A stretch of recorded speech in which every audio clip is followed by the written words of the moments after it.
son of a...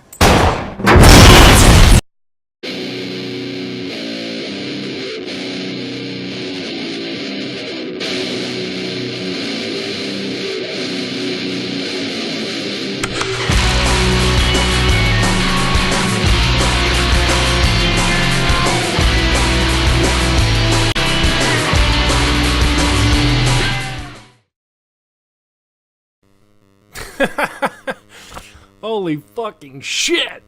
Is it time for me to really get around to reviewing this? You got any better suggestions? Okay!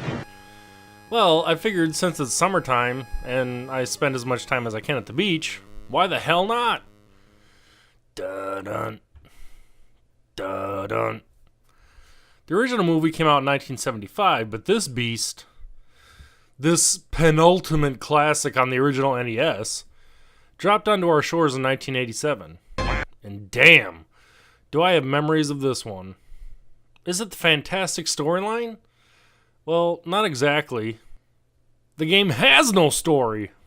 How about the memorable characters or terrific controls? Okay! Nope. So what the hell? Why this game? Let's find out. Even though the game is called Jaws, which one would normally expect it to be based on the first movie, the game is more based around the fourth movie in the series, Jaws the Revenge. I suggest you're all the same. Complain. Oh, shit. The box art for the game even pretty much steals the poster art from the movie's poster. Didn't even try to change it. Anyways, so you start off into the great blue ocean, aboard your trusty clipper ship. You're not told what's going on, or what you're supposed to be doing, but it's a Nintendo game, so that's perfectly okay. Remember, way back when we were growing up, and you mostly rented NES games from the video rental store, they never came with manuals, so you just had to figure everything out, okay?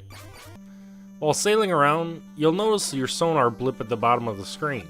Sweet Jesus, they're heading straight for it. But more on that later. Besides having no story, your only other visual clues as to where to go are these small anchor icons. So head there. But oops!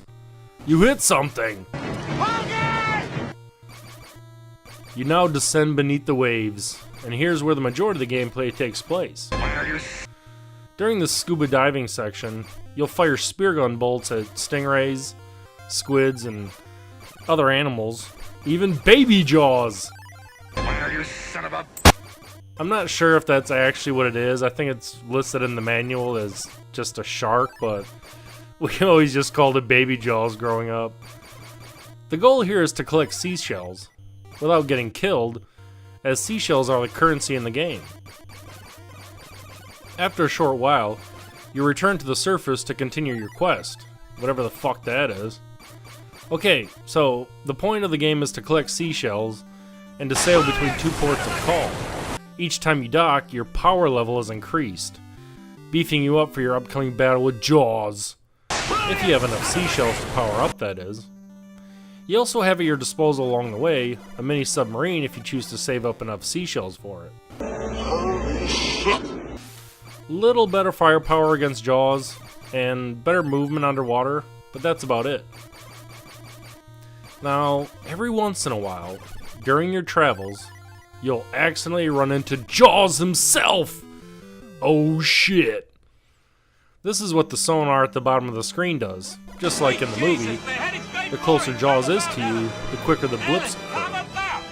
You're allowed to attack Jaws directly with your ship for a little while, using cannonballs, before Jaws hits your boat and you're thrown into the water. This is where your power level comes into play, as the higher your power level, the more damage you cause to Jaws, thus allowing you to enter the final portion of the game quicker. Because once the fight with Jaws begins, you only have a limited amount of time to drain his energy, before you return to the surface and the fight resets itself. So, once your power level is high enough, You son of a... and you're able to deplete Jaws' life bar, you're taken to the final round. Here, in first-person view, you're supposed to wait for Jaws to jump out of the water, then ram him with the front of your ship, which is totally what happens at the end of Jaws the Revenge. You have 3 chances, and if you don't time it right, or you miss, Holy shit! A big fish down here, man. Oh yeah? How big? then the battle ends, and you sail around again, trying to ram into Jaws to trigger the whole fight all over again. Believe me, this spearing with the bow mechanic is picky as fuck. It literally takes about, 20 tries or so to successfully kill this fucker. No joke. But once you do, You son of a... Jaws sinks to the dark depths, and you fly the hell out of there. No, it's gonna come to the plane. It's attracted to the electromagnetic impulse of the metal on it. Get the bloody hell out of here! Graphically wise, it's a Nintendo game. Is it the best looking NES game? Holy shit! Not really. But this one is heavy on nostalgia, so I'm not going to knock it down too much. There really isn't an abundance of overly complicated designs or moving shapes, besides your character and the underwater animals. Sweet Jesus, they're heading straight for it! Come about, Ellen!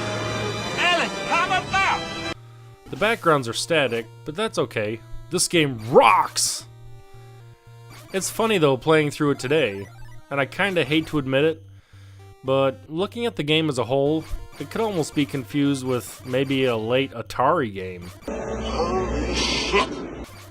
Or, you know, an in-between Atari and an NES game. Holy shit! Am I the only one seeing that? Anyways, the first-person perspective during the final fight actually looks pretty good considering the limitations of the NES. The audio is very simple. There's only about 3 or 4 pieces of music in the entire game. You son of a... So I really hope if you ever play this game, the underwater music doesn't annoy you, because you'll be hearing that shit a lot. You got any better suggestions? It is pretty cool that they were able to use the original theme during the title screen, but sadly, no other music synonymous with the movies makes it into the game. Sound effects are also on par for the NES, although it would have been nice had they found a little less irritating sound for shooting the spear gun, as that can also get a little annoying after firing about 10,000 of those fucking things. You son of a... I especially like the music that plays during the bonus stage. It always reminds me of my early years, growing up with the NES, sitting in someone's basement during the summertime, playing this game. Overall, Jaws is a total classic, and probably always will be. It's super simple, it's mindless fun, and I love it. If you've never played it, I highly, highly recommend it. If you go into it just looking to have fun and don't really expect much out of it, I'm sure you'll enjoy it. Thanks for watching, thanks for subscribing, go check it out.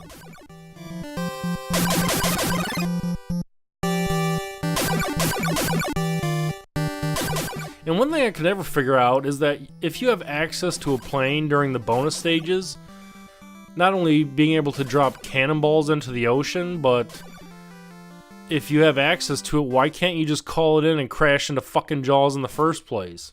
No, it's gonna come to the plane. It's attracted to the electromagnetic impulse of the metal on it. Get the bloody hell out of here! I mean, I know that would probably end the game pretty quickly, but still, it doesn't really make any sense.